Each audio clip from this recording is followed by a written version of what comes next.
Would you like to be the President of the United States? I really don't believe I would run it, but I would like to see somebody as the President who could do the job, and there are very capable people in this country.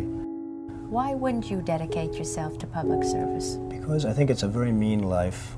I would love and I would dedicate my life to this country, but I see it as being a mean life, and I also see it as somebody with strong views and somebody with the kind of views that are maybe a little bit unpopular, which may be right, but may be unpopular, wouldn't necessarily have a chance of getting elected against somebody with no great brain but a big smile.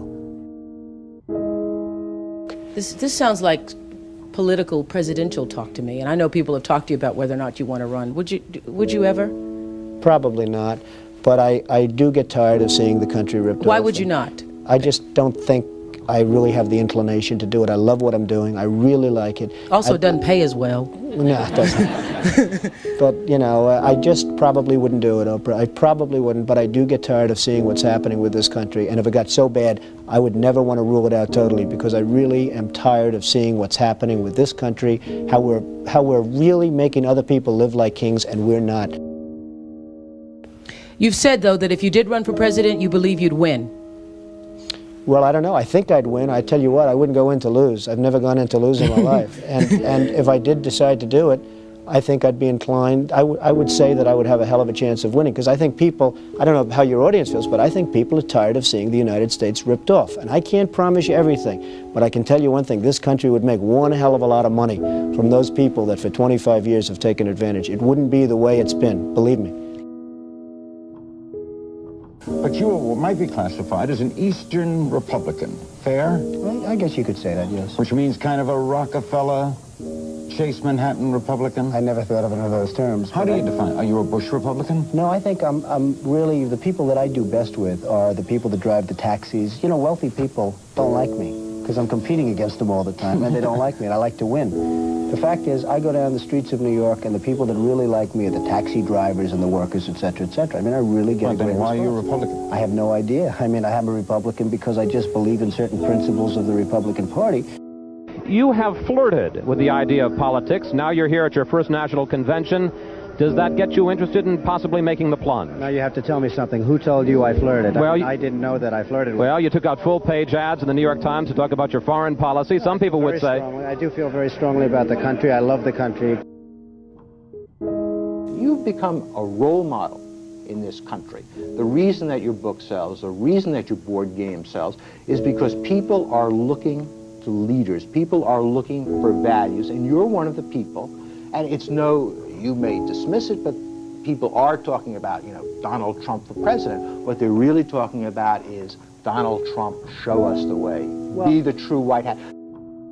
I'm, again, somebody that has a good instinct financially. I have had historically. I've followed markets. I've been going in the right direction, whether it's New York real estate or stocks or whatever. I know from a common sense financial standpoint that something has to burst. When a country is losing billions and billions and billions of dollars a year, and when other countries are making hundreds of billions of dollars, something is going to burst, and it's going to start here. I know it. It's a question of when. To me, it's not a question if, it's a question of when. And unless we're going to solve our problem, and the problem is caused by our allies, unless we're going to solve that problem, this country is in very, very big trouble. And I'm not talking recession kind of trouble, I'm talking depression kind of trouble. Would you really like to take over and run the country as you have run your organization? I would much prefer that somebody else do it. I just don't know if the somebody else is there. I don't know if we have the kind of advocate that you need. We need major surgery. This country needs major surgery. Are you the surgeon? I think I do a fantastic job, but I really would prefer not doing it. Are you saying you will take it only if drafted? No, I'm not saying that. I'm saying that I hope that somebody comes along who can be an advocate, and I think that somebody will be so popular, But you haven't seen he or she will be the most, but I don't see it now. I wish that person were there. But again, I do know one thing. It's not a question. This country is losing hundreds of billions. It's not a question if, it's a question when. I have never understood how this is possible. I have never understood how somebody throughout this country didn't sue the United States government and have that overturned. I mean, you had people, investors, investing over a 10-year period for under a set of conditions. And this is, as I was talking before, playing the game. We're all playing by a certain set of rules. The rules were changed for the government, but they weren't changed for us. I mean, it was an incredible circumstance that happened. And people went bust by the hundreds of thousands, and I hope you weren't one of them in terms of that, but obviously you know a lot of people that were. They changed the rules on taxes, and you have some incredible situations where people guaranteed personally a stream of payments to be paid over a 10-year period based on a stream of tax benefits for perhaps a very good job, like a low-income housing development. Nothing wrong with that, a very positive thing. And after 2 years, they got wiped out with the taxes, and yet they still owed all of this money. And many of these people, most of these people, had to declare bankruptcy. They couldn't pay it. I deal with foreigners all the time. I deal with foreign leaders all the time. I know many of the foreign leaders probably better than a lot of the so-called candidates that are running on the Republican and Democratic tickets. I think I'd get along very well with them. And I think you'd have a lot less gridlock in Washington if I decide to do this and if I won. You know, nobody talks about the soldiers that are coming back with no arms and no legs. And I saw at Mar-a-Lago on Mondays, I make Mar-a-Lago my club that you know about. In Palm Beach. I make that twice now. On a Monday, I let returning Iraqi injured soldiers come to the premises. The most beautiful people I've ever seen, but they're missing arms and legs. They're with their wives, sometimes they're with their girlfriends, and the tears are coming down the faces of these people.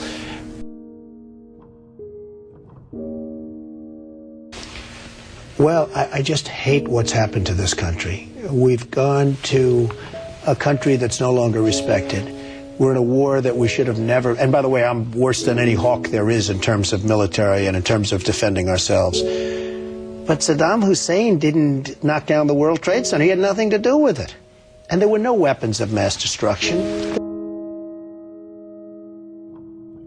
The other day, the head of 3M said that President Obama is anti-business. Do you get the same feeling that he does? Well, I don't know that it's anti-business or he just really doesn't know exactly what to do.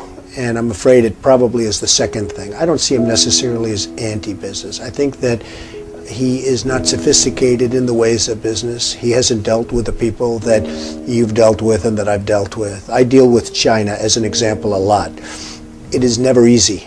And I've made some very big deals with the Chinese. I've come out on top. I've come out in great shape. I sell apartments to Chinese people. I get along great with them. It's not like, you know, anti-China. I just think it's ridiculous that we allow them to do what they're doing to this country with the manipulation of the currency that you write about and understand, and all of the other things that they do. And frankly, if I were them and if I could get away with it, I take my hat off to them, frankly. They do get away with it. And I hire companies all the time, and it's so hard for our companies to compete against Chinese companies. I mean, these companies have such an advantage, whether it's glass for a curtain wall or whether it's, and you use the term because you know what's happened, sheetrock. I mean, they used to give us sheetrock, just give it. And everybody that was unfortunate enough to use Chinese sheetrock had problems. I mean, problems like where people were dying from it. The good news, Steve, our product is much better, but with the manipulation of their currency, it's very, very, very hard for our companies to compete. But I'll certainly do whatever is necessary and however I can help, whether they want me to make speeches, whether they want me to contribute, raise money, I'll do whatever I have to do. We need somebody great as a president.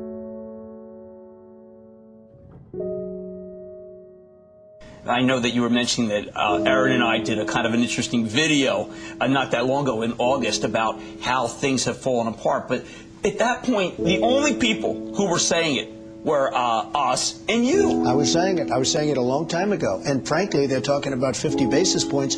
I think you should drop it a point, a full, solid 100 basis points, and just sit back and see. And I was actually looking at somebody, a gentleman from Goldman Sachs was saying 175. So that's going to be interesting. But I think that's ultimately going to be happy. And it would be nice if Ben could get now ahead of the curve instead of always being behind the curve. He's behind the curve. Say what you want about Alan Greenspan. He was always slightly ahead of the curve. And that was always brilliant. And he had this incredible reputation. I think Ben has to get a little bit ahead of the curve. He has to do something dramatic. And I really think what he should do is surprise the hell out of everyone and do it 100, and let's see what happens. That would be big. Any politician, do you think, has the pulse? Anyone running for president has the pulse of what you know about the economy? Well, the biggest problem is something I never hear about. I told you about it once. Every time they lower interest rates, the cartel, because I call it a cartel, the illegal monopoly, raises oil prices, okay? So the monopoly, because that's all it is, it's a total illegal monopoly. If businesses ever formed OPEC, everybody would be put in jail. Here they are, and every time a country hits oil, they're invited in to the cartel, okay? It's a disgrace. So what happens is every time interest rates go down, oil prices go up, and it's the same number. I mean, practically the same money. So they lower it, they raise it, they lower it, they raise it. Now you have oil that's close to 100, going to be over 100, and nobody in this country calls and says, get that damn oil price down. You get it down.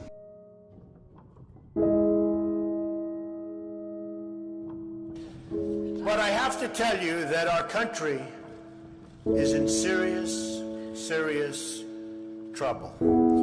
We owe $17 trillion our debt. How do you pay off $17 trillion? Nobody ever heard the expression a number of years ago. The word trillion. We have debt that's beyond belief. We have deficits that nobody can even comprehend. China, which I've been talking about for the last 5 years, yesterday, right in our face, they just devalued their currency. Now, for those that don't understand devaluation, what they're basically doing is saying, we're really ripping you big league. Nobody's ever done it better than us. But now we're going to really do it again. And the reason they did it, and everybody was surprised by it, was because our leadership is so weak and so pathetic that they can get away with it. And believe me, they're taking our jobs, and they're taking a big league. And China's not the only one. You look at other countries, they're all doing the same thing. They have no respect for our leader. And frankly, they have no respect any longer for our great country. And it's so simple to solve. What we need is a strong economy. What we need is jobs. Now, you hear these phony job numbers, 6.7%. The 6.7% is probably 21 or 22% real numbers. When you give up looking for a job, it's like they consider you employed. It's amazing. They changed this. You know, in the old days, if you had people that couldn't find work, they couldn't find work. Today, such a huge number. Now you look at what's going on with Afghanistan. You have Karzai that's treating our president like he doesn't even exist. So they make a deal. And I'm not advocating stay, because frankly, I want to build this country. I want to build these schools. I don't want to build a school in Afghanistan, a road going to the school, watch it get built up and then blown up 4 times, and they keep rebuilding and rebuilding, and you go to Brooklyn, New York, and you can't have schools. You go to Iowa, you can't. You go to wherever you go, and you can't have schools. Because we don't have any money, because we're spending it in other places where, frankly, they don't want us, and I don't want them. And it's amazing.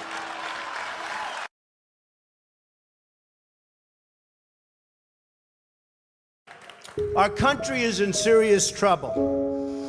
We don't have victories anymore.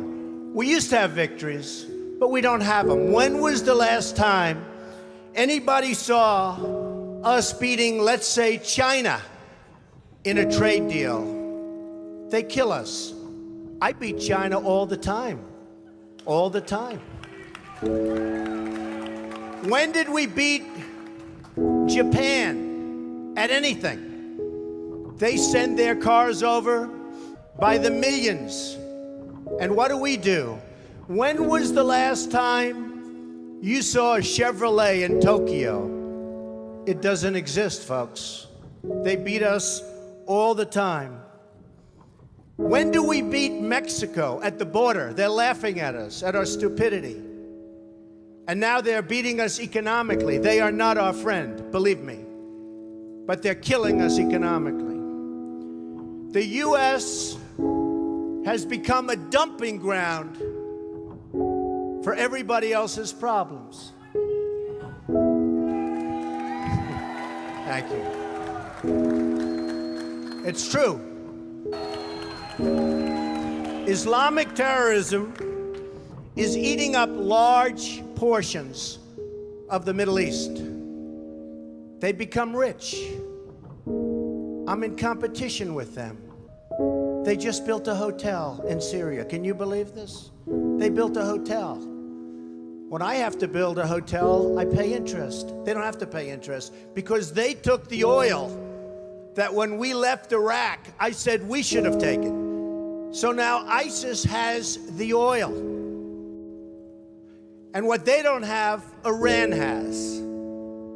And in and I will tell you this, and I said it very strongly, years ago, I said, and I love the military, and I want to have the strongest military that we've ever had, and we need it more now than ever, but I said, don't hit Iraq, because you're going to totally destabilize the Middle East. Iran is going to take over the Middle East.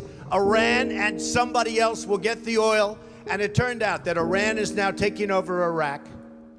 Think of it. Iran is taking over Iraq, and they're taking it over big league. We spent $2 trillion in Iraq. $2 trillion. We lost thousands of lives, thousands in Iraq. We have wounded soldiers who I love. They're great. All over the place. Thousands and thousands of wounded soldiers. And we have nothing. We can't even go there. We have nothing. And every time we give Iraq equipment, the first time a bullet goes off in the air, they leave it. Last week I read 2,300 Humvees. These are big vehicles were left behind for the enemy. 2,000, you would say maybe 2, maybe 4. 2,300 sophisticated vehicles they ran, and the enemy took them. You're right.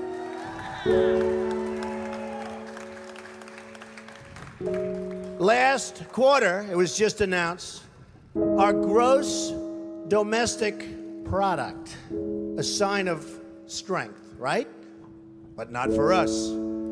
It was below zero. Who ever heard of this? It's never below zero. Our labor participation rate was the worst since 1978. But think of it, GDP below zero. Horrible labor participation rate. And our real unemployment is anywhere from 18 to 20%. Don't believe the 5.6. Don't believe it. That's right, a lot of people up there can't get jobs. They can't get jobs because there are no jobs. Because China has our jobs and Mexico has our jobs. They all have our jobs. But the real number is anywhere from 18 to 19 and maybe even 21%. And nobody talks about it because it's a statistic that's full of nonsense.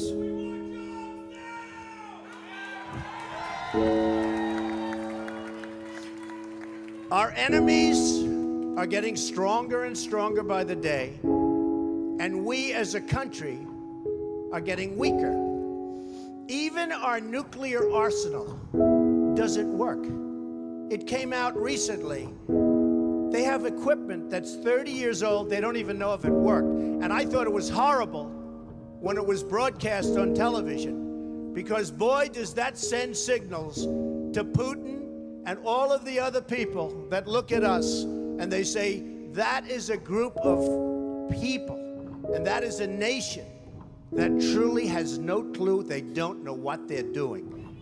They don't know what they're doing. We have a disaster called the big lie, Obamacare. Obamacare.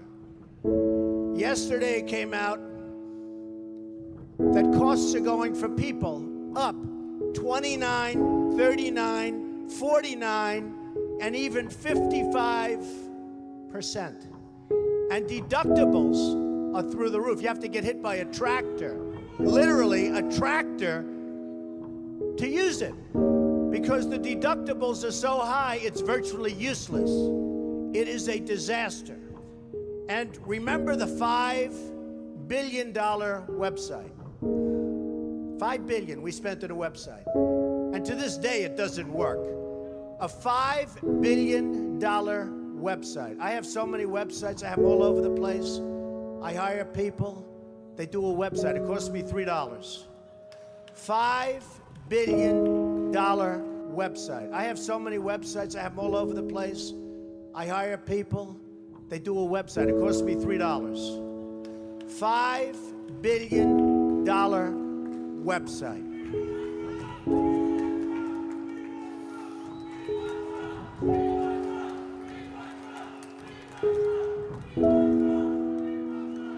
Well, you need somebody, because politicians are all talk, no action. Nothing's going to get done. They will not bring us, believe me, to the promised land.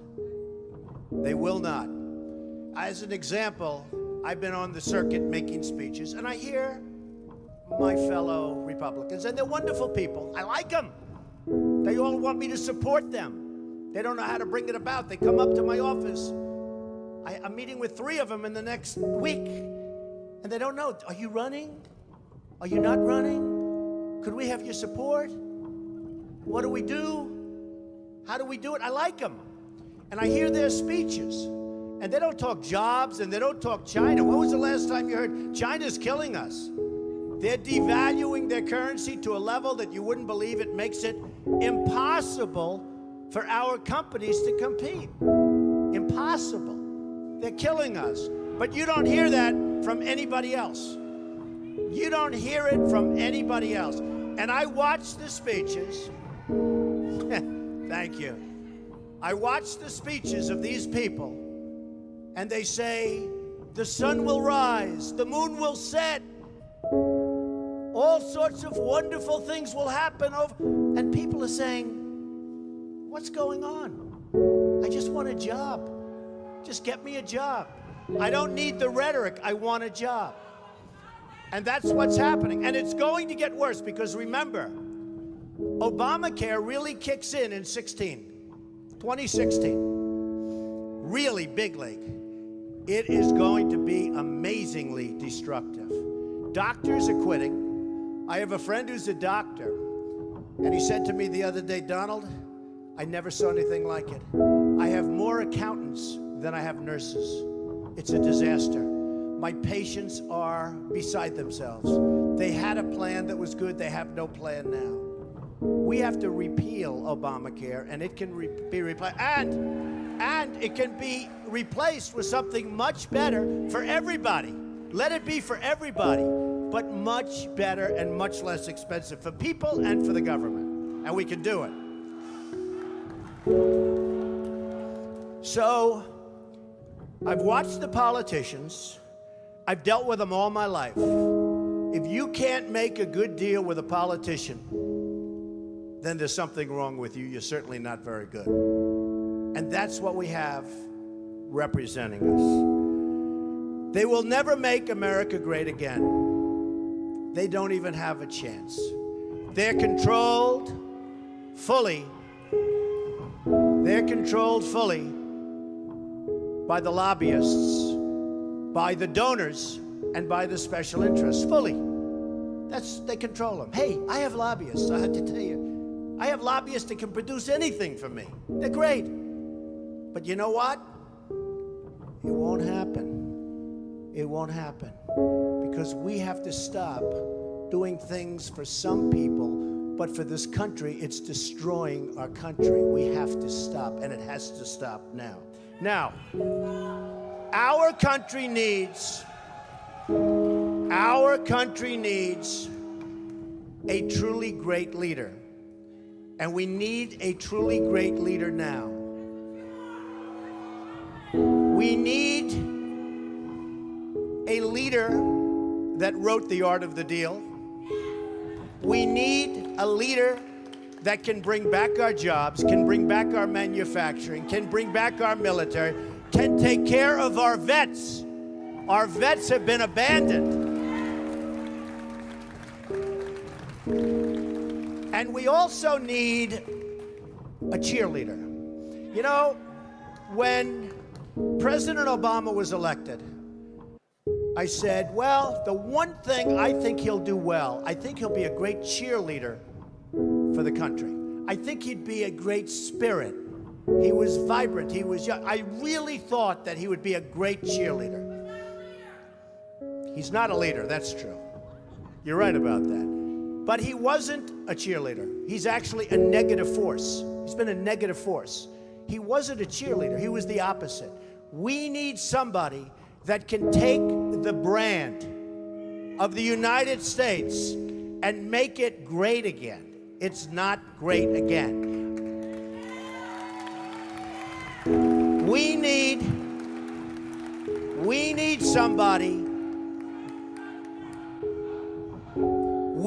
somebody that literally will take this country and make it great again. We can do that. And I will tell you, I love my life. I have a wonderful family. They're saying, Dad, you're going to do something that's going to be so tough. You know, all of my life I've heard that a truly successful person, a really, really successful person, and even modestly successful, cannot run for public office. Just can't happen. And yet that's the kind of mindset that you need to make this country great again. So, ladies and gentlemen, I am officially running for President of the United States, and we are going to make our country great again.